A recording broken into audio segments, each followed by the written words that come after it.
अस्सलाम वालेकुम दोस्तों, आज के इस वीडियो में हम डिस्कस करने वाले हैं इस सोर्स पैनल के बारे में कि सोर्स पैनल क्या है और ये किस मकसद के लिए और ऐसे कौन कौन से काम लिए जाते हैं। इसके अलावा ये जितने बटन्स हैं ये कैसे यूज होते हैं और किस मकसद के लिए यूज होते हैं, ये सब हम आज की इस वीडियो में सीखेंगे। थोड़ा सा इस टाइम लाइन को भी साथ यूज करेंगे, बाकी सीखेंगे ये हम आने वाली क्लास में। तो स्टार्ट करते हैं। सबसे पहले ये हम जानना चाहते हैं कि सोर्स पैनल है क्या। दोस्तों, जैसा कि मैंने कहा था कि प्रोजेक्ट पैनल एक कंटेनर का काम देता है जिसमें हम अपने लैपटॉप कंप्यूटर से वीडियो, ऑडियो और पिक्चर को इंपोर्ट करके स्टॉक कर लेते हैं एडिटिंग के लिए। फिर दूसरा स्टेप हमारा ये होता है कि जो चीजें हमने इंपोर्ट की होती है इस प्रोजेक्ट पैनल में, उसमें जो काम की वीडियो क्लिप्स होती हैं और या ऑडियो पिक्चर होती हैं जिसे हम अपने प्रोजेक्ट में यूज करना चाहते हैं, उसको हम यहाँ टाइमलाइन में मूव करते हैं। बट ये प्रोसेस हम इस प्रोजेक्ट पैनल में नहीं कर सकते, उसके लिए हम यूज करते हैं इस सोर्स पैनल को।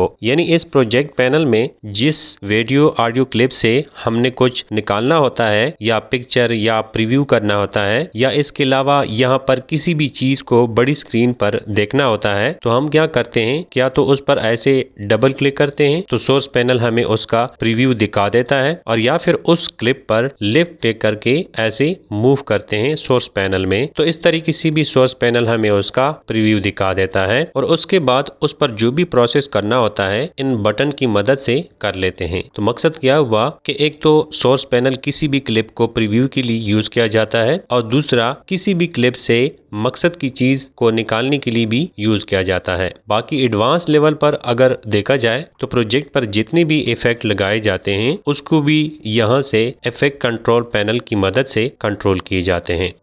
अब आते हैं इन बटन्स के ऊपर। सबसे पहले ये जो क्लिप की लेफ्ट साइड पर 00 और राइट साइड पर कुछ सेकंड आपको दिखाई दे रहा है, ये है टाइम कोड। टाइम कोड के बारे में अगर किसी को नहीं मालूम तो नीचे डिस्क्रिप्शन में और ऊपर ये राइट साइड पर आई बटन में मैंने वीडियो लिंक दिया है, वहां से इसकी पूरी डिटेल चेक कर सकते हैं। तो ये टाइम कोड हमें क्या शो करता है, सबसे पहले तो मैं ये बता दूं कि ये 2 0 हमें आवर्स यानी घंटा शो कर रहा है, उसके बाद ये 2 0 मिनट्स और उसके बाद ये सेकंड और लास्ट में ये 2 जो है ये हमें फ्रेम शो कर रहा है। तो इसका मतलब क्या है यहाँ पर, इसका मतलब ये है कि ये हमें प्ले हेड की पोजीशन दिखाता है। जैसे इस वक्त ये 00 है, बट मैं अगर इसको थोड़ा सा प्ले करूं तो आप देख सकते हैं कि ये हमें शो कर रहा है कि प्ले हेड स्टार्ट से लेकर यहाँ तक कितनी फ्रेम और सेकंड फॉरवर्ड हुआ है। इसके बाद ये जो राइट साइड पर है ये हमें मार्क इन मार्क आउट वाले एरिया का ड्यूरेशन बताता है। जैसे इस वक्त ये हमें पूरी क्लिप का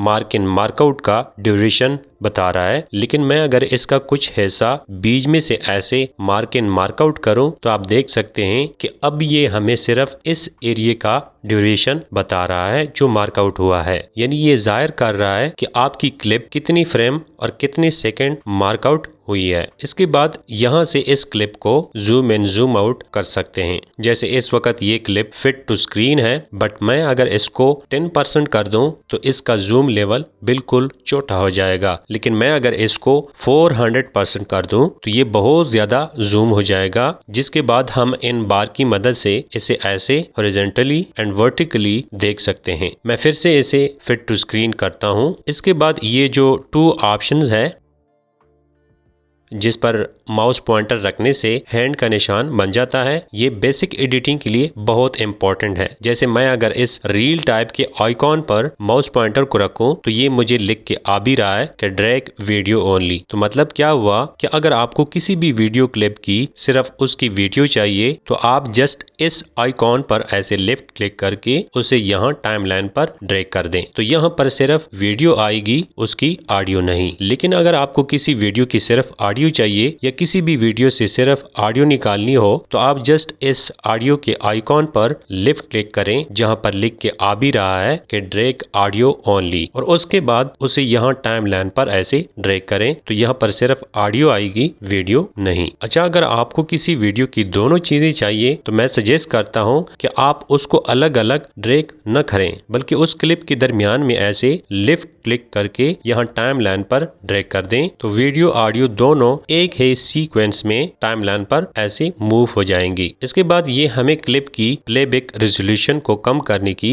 फैसिलिटी प्रोवाइड करता है।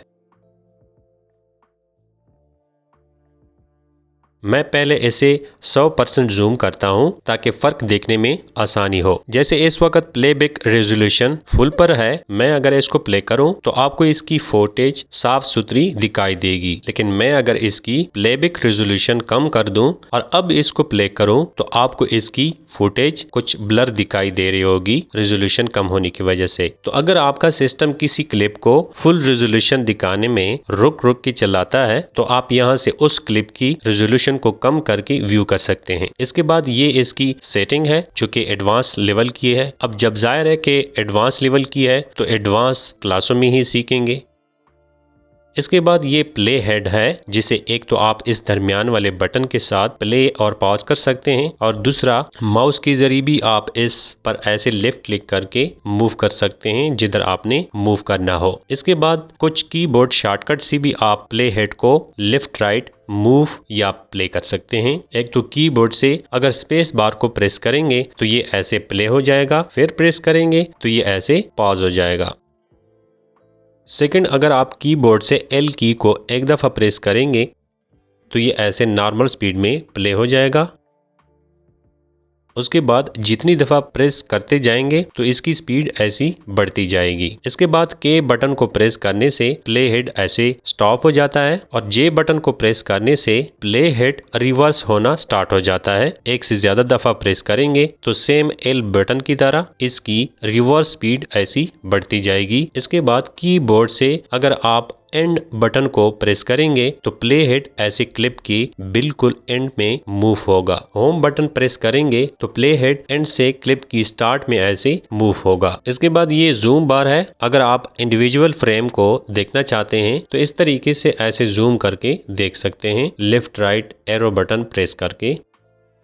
इसके बाद ये मार्कर बटन है। अगर आप अपनी वीडियो में मार्कर ऐड करना चाहते हैं तो इस बटन के थ्रू ऐसे ऐड कर सकते हैं, या कीबोर्ड से जस्ट एम बटन प्रेस करने से भी मार्कर ऐड हो जाता है। मार्कर क्यों लगाए जाते हैं, इसका फायदा क्या है, ये हम आगे जाके डिस्कस भी करेंगे और बाकी खुद ब खुद पता भी चल जाएगा आपको जैसे जैसे हम आगे बढ़ेंगे। इसके बाद ये मार्क एंड मार्कआउट बटन है। इसका फायदा क्या है, इसका फायदा ये है कि फर्ज करिए ये पूरी वीडियो क्लिप है जिसमें ये पूरी वीडियो क्लिप आपको नहीं चाहिए, जस्ट इसका छोटा सा एक हिस्सा आपको जरूरत है, ख्वाह वो वीडियो हो या ऑडियो, तो आप इन बटन के जरिए मार्क इन मार्कआउट कर सकते हैं जो एरिया आपको जरूरत हो। जैसे फॉर एग्जांपल मैं यहाँ से मार्क इन करता हूँ और यहाँ पर आके मार्कआउट करता हूँ। अब अगर मुझे जस्ट वीडियो चाहिए तो इस बटन पर क्लिक करके ड्रैग करूंगा, अगर ऑडियो चाहिए तो इस बटन पर। बट मुझे दोनों चीजें चाहिए तो मैं क्लिप के बीच में क्लिक करके ड्रैग करता हूँ टाइमलाइन पर। तो आप देख सकते हैं कि सिर्फ वो वाला हिस्सा यहाँ पर मूव हुआ जो मार्कआउट हुआ था। तो मतलब क्या हुआ कि हम अगर पूरी क्लिप के बजाय उसमें से सिर्फ काम की चीज निकालना चाहें तो इन बटन की मदद से निकाल के यहाँ टाइमलाइन पर ला सकते हैं। इसका शॉर्टकट क्या है, कीबोर्ड से आई बटन प्रेस करेंगे तो मार्क इन, ओ प्रेस करेंगे तो मार्कआउट। मार्क इन मार्कआउट को क्लियर करने के लिए keyboard shortcut control shift plus I press करेंगे तो मार्क इन खत्म होगा, control shift plus O press करेंगे तो मार्कआउट खत्म होगा। दोनों को खत्म करने के लिए control shift plus x press करेंगे तो ये दोनों ऐसे क्लियर हो जाएंगे। या ये तमाम प्रोसेस यहाँ रूलर बार के ऊपर कहीं पर भी ऐसे राइट क्लिक करें और यहाँ से मार्क एंड मार्कआउट अगर लगाना चाहो तो वो भी लगा सकते हैं, या इनको अलग अलग खत्म करना चाहो या दोनों को खत्म करना चाहो तो वो भी यहाँ से ऐसे खत्म कर सकते हैं। इसके अलावा मार्क एंड मार्कआउट को ऐसे लेफ्ट राइट मूव भी कर सकते हैं लेफ्ट क्लिक करके। इसके बाद जो हिस्सा मार्कआउट हुआ है इसकी बीच में अगर आप गौर से देखें तो 3 लाइन आपको दिखाई दे रही होगी। इस पर लेफ्ट क्लिक करने से अगर आप मार्कआउट वाले हिस्से की पोजीशन को चेंज करना चाहो तो ऐसे लेफ्ट राइट मूव करके चेंज कर सकते हैं। इसके बाद ये जो 2 बटन है जिसके साथ go to in and go to out लिख के आ रहा है, ये प्ले हेड को मार्क इन मार्कआउट पर मूव करने के लिए यूज होते हैं। जैसे मैं अगर गो टू इन बटन पर क्लिक करूं तो आप देख सकते हैं कि प्ले हेड मार्क इन पर मूव हो गया और यहाँ फिट के सामने आपको दिखाई भी दे रहा है कि इस वक्त आपका प्ले हेड बिल्कुल मार्क इन के ऊपर है। और इसके बाद अगर मैं गो टू आउट बटन पर क्लिक करूं तो आपको दिखाई दे रहा होगा कि प्ले हेड इन से मार्क आउट पर मूव हो गया और यहाँ फिट के सामने निशान भी मार्क इन से मार्क आउट हो गया। इसका कीबोर्ड शॉर्टकट क्या है? मार्क इन पर मूव होने के लिए शिफ्ट प्लस आई और मार्क आउट पर मूव होने के लिए शिफ्ट प्लस ओ या अप डाउन एरो की भी इसके लिए ऐसे यूज कर सकते हैं। इसके बाद ये जो दो बटन है ये 1 फ्रेम पीछे या आगे जाने के लिए यूज होते हैं। मैं पहले इसको जूम करूं ताकि दिखने में आसानी हो। अब अगर मैं इस बटन पर क्लिक करूं तो आप देख सकते हैं कि प्ले हेड 1 फ्रेम पीछे मूव हो गया और अगर मैं इस बटन पर क्लिक करूं तो आपको दिखाई दे रहा होगा कि play head 1 frame forward move हो गया। ये लाइंस आपको जो शो हो रही है ये इंडिविजुअल फ्रेम की नुमाइंदगी कर रही है, राइट। अच्छा, इस अमल के लिए आप कीबोर्ड से लेफ्ट राइट एरो की भी यूज कर सकते हैं, जैसे बैक जाने के लिए लेफ्ट एरो और फॉरवर्ड जाने के लिए राइट एरो, राइट। इसके बाद ये प्ले बटन है जो मैं पहले बता भी चुका हूं कि या यहाँ इस पर क्लिक करने से और या कीबोर्ड से स्पेस बार को प्रेस करने से प्ले और पॉज कर सकते हैं। इसके बाद ये इंसर्ट बटन है। इसका फायदा क्या है? इसका फायदा ये है कि फॉर एग्जांपल ये मेरे पास एक क्लिप है टाइमलाइन के ऊपर। अब मैं चाहता हूं कि जो क्लिप मेरे पास सोर्स पैनल में ओपन हुई है ये पूरी या इसका कुछ हिस्सा इस टाइमलाइन वाली क्लिप के लेफ्ट राइट या सेंटर में या इसके अलावा कहीं भी इंसर्ट हो जाए। तो उसके लिए एक तरीका तो ये है कि या तो पहले मैं इस क्लिप को लेफ्ट राइट ऐसी मूव करूं ताकि सोर्स पैनल से जो क्लिप मैं यहां इंसर्ट करना चाहता हूं उसके लिए जगह खाली हो और फिर मैं इसको यहां पर ऐसे ड्रैग करूं। और या अगर मैं इस क्लिप के बीच में कहीं इंसर्ट करना चाहूं तो मैं इसको ऐसे रेजर टूल के साथ कट लगाऊं और फिर इन दोनों को ऐसे लेफ्ट राइट मूव करूं और उसके बाद इस क्लिप को ऐसे यहाँ पर ड्रैग करूं। तो ऐसा करने में काफी टाइम लग जाता है, बट ये इंसर्ट बटन क्या करता है कि ये 1 क्लिक में ये सारा काम कर देता है। जैसे मैं इस क्लिप के बीच में सोर्स पैनल से कुछ हिस्सा इंसर्ट करना चाहता हूं तो जिधर मैंने कुछ इंसर्ट करना हो वहां पर ऐसे प्ले हेड को रखूंगा। उसके बाद जब मैं इस बटन पर ऐसे क्लिक करूं तो आप देख सकते हैं कि जैसे मैंने क्लिक किया टाइमलाइन पर मौजूद क्लिप के ऊपर जहां प्ले हेड था वहां पर स्प्लिट होके बीच में ये वाला हिस्सा एडजस्ट हो गया। यानी मुझे बाकी मुशक्कत नहीं करनी पड़ी कट कुट की, जस्ट 1 क्लिक से सारा काम हो गया। तो ये काफी मुफीद बटन है फास्ट एडिटिंग के लिए। इसका शॉर्टकट की जो है वो है कॉमा। कीबोर्ड से कॉमा की को प्रेस करेंगे तो सेम यही प्रोसेस अप्लाई होगा। इसके बाद ये है ओवरराइड बटन। ओवरराइड बटन क्या करता है कि ये इंसर्ट बटन की तरह क्लिप के लिए जगह नहीं बनाता, बल्कि ये क्या करता है कि सोर्स पैनल में जितना हिस्सा आपने मार्कआउट किया होता है वो पूरा की पूरा नीचे इस टाइमलाइन क्लिप के ऊपर ओवरराइड कर देता है। शायद इस तरह आपको समझ सही नहीं आ रही, चलो मैं आसान लफ्जों में समझाता हूँ और प्रैक्टिकली समझाता हूँ। जैसे कि ये मेरे पास एक क्लिप है, अब मैं इसमें से 8 सेकंड की क्लिप मार्कआउट करता हूं। ये मैंने मार्कआउट कर लिया है। अब मैं इसको ऐसे ड्रैग करता हूं यहां टाइमलाइन के ऊपर। यहां प्रोग्राम पैनल के राइट कॉर्नर पर अगर आप देखें तो आप कंफर्म कर सकते हैं कि ये टोटल 8 सेकंड की वीडियो क्लिप है। अब मैं क्या करता हूं कि सोर्स पैनल से 4 सेकंड की एक और क्लिप यहां टाइमलाइन क्लिप की लेफ्ट साइड पर इंसर्ट करता हूं।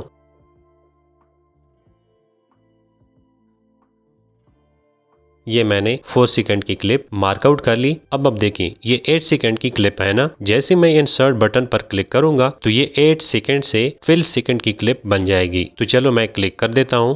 लो जी, अब आप देखें ये फिल सेकंड की क्लिप बन गई।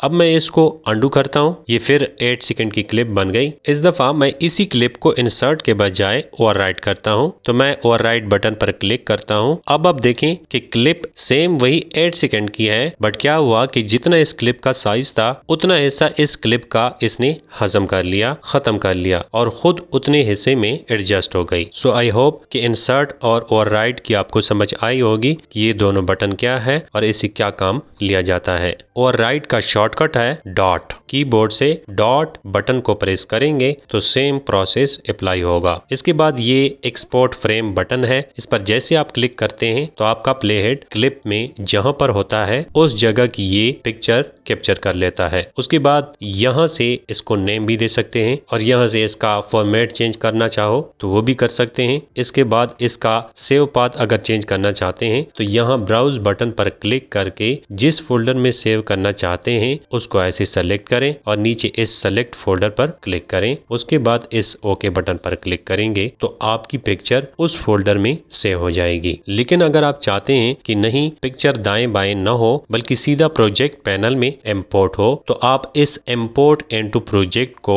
टिक मार्क लगाएं और उसके बाद इस ओके पर क्लिक करें तो वो पिक्चर ऐसी प्रोजेक्ट पैनल में इंपोर्ट होके आ जाएगी। इसके बाद इस प्लस वाले निशान पर अगर आप क्लिक करें तो ये जो बटन हमने डिस्कस किए उसके साथ साथ 4 से 5 बटन मजीद यहाँ पर देखने को मिलेंगे। अगर आप इनको यूज में लाना चाहते हैं तो यहाँ से उसको सेलेक्ट करके डिस्प्ले कर सकते हैं। सो आई होप कि सोर्स पैनल की आपको समझ आई होगी कि सोर्स पैनल क्या है और इसका मकसद क्या है, इसका इस्तेमाल क्या है प्रीमियर प्रो में, और इसके सारे बटन भी हमने बड़ी तफसील के साथ स्टडी किए तो वो भी उम्मीद करता हूँ कि आपको अच्छी तरह समझ आई होगी। जितना ज्यादा इसको रिवाइज करेंगे और प्रैक्टिस करेंगे उतनी अच्छी तरह आपको इसकी समझ आएगी। सो फ्रेंड, वीडियो अगर अच्छी लगी तो लाइक जरूर कीजिएगा और आने वाली क्लास तक अपना इस चैनल और फेसबुक पेज का ढेर सारा ख्याल रखिएगा। अल्लाह हाफिज।